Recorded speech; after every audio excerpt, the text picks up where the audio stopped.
காவேரி விரஜாசேயம் வைகுண்டம் ரங்கமந்திரம் ச வாசுதேவோ ரங்கேஷா பிரத்யக்ஷம் பரமம் பதம். ஸ்ரீரங்கத்தினுடைய மகாத்மியத்தை சொல்ல வந்த இந்த ஸ்லோகத்தில் ஸ்ரீ வைகுண்டத்துக்கும் ஸ்ரீரங்கத்துக்கும் உண்டான ஒப்புமை காட்டப்பட்டுள்ளது.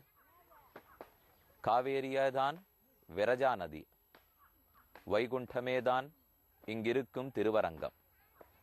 வைகுந்தத்தில் இருக்கும் பரவாசுதேவன்தான் திருவரங்கத்து ரங்கநாத பெருமாள், பெரிய பெருமாள்.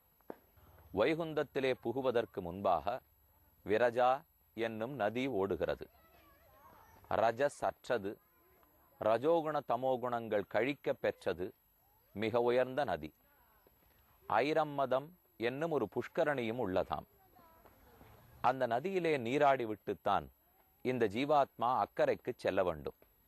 ஆத்மா சூக்ஷ்மமான உருவத்தினாயிற்றே, அவ்வளவு நுண்ணிய வடிவு படைத்தவர் கைகால் இல்லாமல் எப்படி நடப்பார், எப்படி பார்ப்பார், எப்படி இவர்கள் செய்யும் மரியாதைகளையெல்லாம் ஏற்றுக்கொள்ளுவார் என்கிற சந்தேகம் வரும்.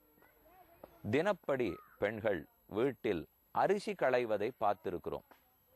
அரிசியை ஒரு சிறு பாத்திரத்தில் இட்டு நிறைய தண்ணீர் நிரப்பி அதை முதலில் களையத் தொடங்குவோம். அதில் இருக்கிற பெரிய அழுக்கெல்லாம் போயிடும். அதுக்கப்புறம் 2வது தரம் தண்ணீரில் இட்டு மறுபடியும் களைவோம். அப்ப சின்ன அழுக்குகள் கூட களையப்படும். பிற்பாடு அரிசியை பானையில் உலை வைக்கலாம். அதே போல ஜீவாத்மா இந்த லோகத்தில் இருக்கும்போது இந்த பெரிய உடலோடே இருக்கிறான். அதை முதல்ல இந்த லோகத்துல கழிச்சு விடுறான்.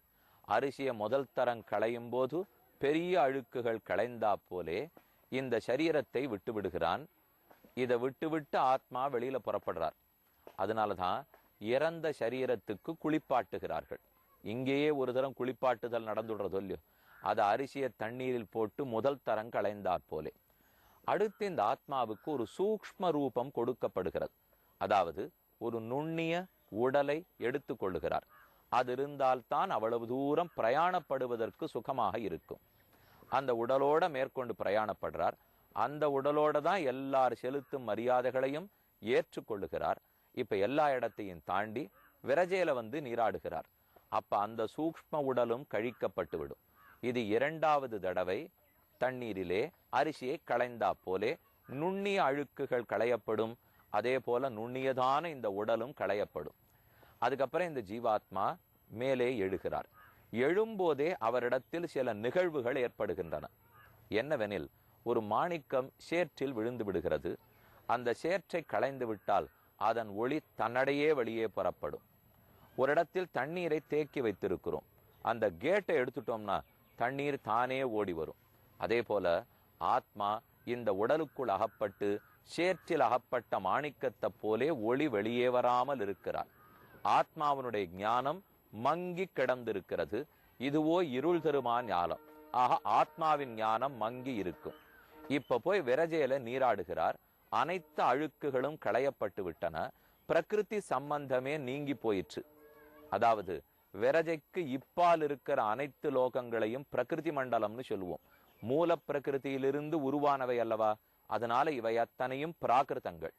விரஜ நதியை தாண்டி அப்பால் சென்று விட்டோம்னால் அதுக்கு அப்ராகிருதம் என்று பெயர். அது பிராகிருதமாகாது. பிரகிருத்தியினுடைய எஃபெக்ட் இல்லை, பிரகிருத்தியினுடைய காரியம் கிடையாது. அது உருவாக்கப்படாத உலகம், அப்ராகிருதமான உலகம். அந்த லோகத்துக்குள்ளவர் நுழைய போறார். அப்ப என்ன நடக்கும்னு சாஸ்திரம் சொல்றது, ஆத்மா நீராடி விட்டு மேலே எழுகிறார். அமானவன் ஒருத்தர் கூட கூட்டின்னு வந்தாரே, அவர் நம்ம கையை பிடித்து அக்கறைக்கு தாண்டி விடுகிறார். இதை பற்றி உபதேச ரத்தனமாலையினுடைய கடைசியில் ஒரு பாசுரம் உண்டு.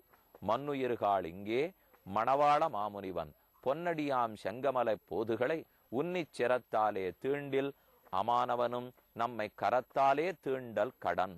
ஸ்ரீ வைஷ்ணவ ஆச்சாரியர்களிலே கடைசியாக அவதரித்த மணவாள மாமுனிகள்.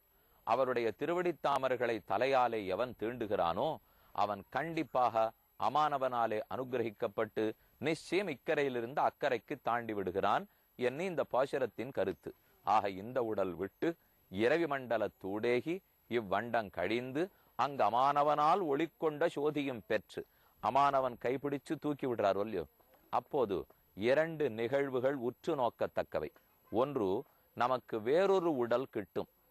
ஆனா இவ்வளவு நாள் நாம என்னென்ன பிறவி எடுத்து என்னென்ன உடலை எடுத்துட்டோமோ அதுக்கு நேர் மாறான உடல்.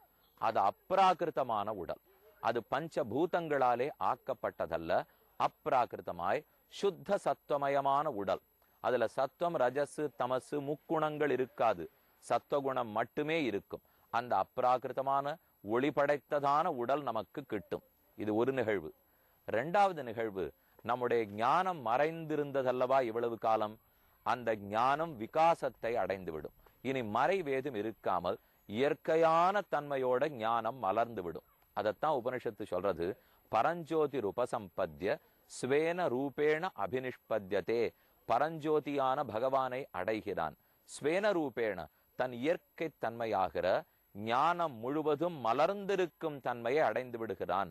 அப்ப ஒரு பக்கத்தில் அமானவன் கை தொட்டு தூக்கறச்சே ஞானம் மலர்ந்து விடுகிறது. இனி கர்மங்கள் ஏதும் கிடையாது. இனி திரும்ப செல்ல வேண்டியது கிடையாது. அப்ராகிருதமான சுத்த சத்துவமயமான உடலும் கிட்டி விடுகிறது. அங்கிருந்து மேலே எழுந்து வருகிறோம்.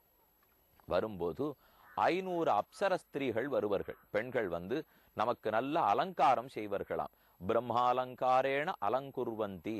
பிரம்மாலங்காரத்தை நமக்கு பண்ணுவிக்கிறார்கள். இனி இந்த லோகத்து பூஷணங்கள், இந்த லோகத்துக்கு தாலிச்செடோ, இந்த லோகத்து தோடோ, மூக்குத்தியோ, கையில காலில் போட்டுக்கிற நகைகளோ அல்ல.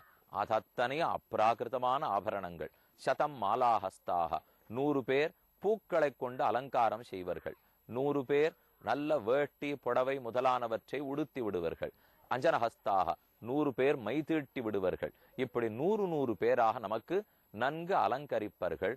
வாழொன்கள் மடந்தையர் வாழ்த்தினர் மகிழ்ந்தே என்று நம்மாழ்வார் பாசுரத்துல தெரிவிக்கிறார். நேற்று கடைசியா ஒன்று பார்த்தோம். வேதனல் வாயவர் வேள்வியுள் மடுத்தே. வேள்வியுள் மடுத்தலும் விரகமழ் நறும்புகை. வாழொன்கள் மடந்தையர் ஆண்மென்கள் ஆழியான் வானகம் என்று வாழொன்கண் மடந்தையர் வாழ்த்தினர் மகிழ்ந்தே. அவர்கள்லாம் வந்து சொல்லுகிறார்களாம், ஆண்மின்கள் ஆழியான் பகவானுடைய வானகத்தை நீங்களே ஆளுங்கள் என்ன. இந்த பெண்களெல்லாம் வந்து நம்மை ஆனந்தமாக வரவேற்கிறார்கள்.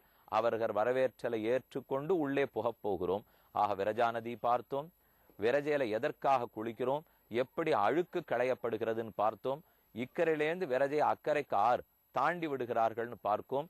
அதுல நீராடி எழுந்திருக்கும் போதே நமக்கு கிடைக்கும் புது அப்ராகிருத்தமான திருமேனியும் நம்முடைய ஞானம் மலர்ந்து விடுதலையும் பார்த்தோம்.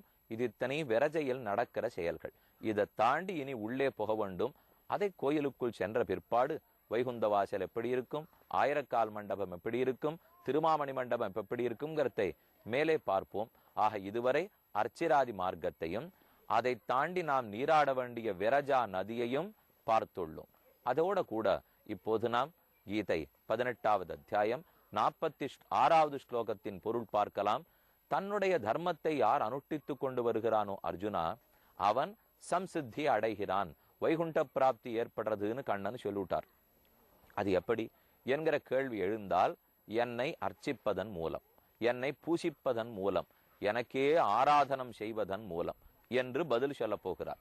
அப்படின்னா நாம ஏதோ ஒரு யாகம் பண்றோம், ஏதோ ஒரு யஜ்ஞம் பண்றோம், யுத்தம் பண்றோம், வேதம் சொல்றோம், வியாபாரம் பண்றோம், எதுவோ பண்ணிட்டு இருக்கோமே, இது எப்படி பகவானை ஆராதித்ததாகும் என்கிற கேள்வி பிறக்கும். பெருமான் என்ன பதில் சொல்ல போறார்னா, இந்த அனைத்து தேவதைகளும், நீ செய்யும் எல்லா யாகங்களும், எல்லா பூஜைகளும் என்னிடத்திலிருந்தே தோன்றியவை. என்னாலேயே உள்ளும் புறமும் வியாபிக்கப்பட்டிருக்கும் அவை. என்னிடத்திலிருந்து தோன்றி என்னிடத்திலேயே லயிக்கும் அவை. என்னாலேயே அடக்கி ஆட்சி செலுத்தப்படுபவை. ஆக இவற்றில் எதை நீ செய்தாலும் அர்ஜுனா, அது என் ஆராதனமாகத்தான் முடிகிறது. நீ இந்திரனை வணங்கினாலும், சந்திரனை வணங்கினாலும், குபேரனை வணங்கினாலும், இவர்கள் அத்தனை பேரும் எனக்கு உடலாக இருக்கிறபடியால் என்னையே வணங்கினதாக ஆகிறது. நீ யுத்தத்தை செய்கிறாய்,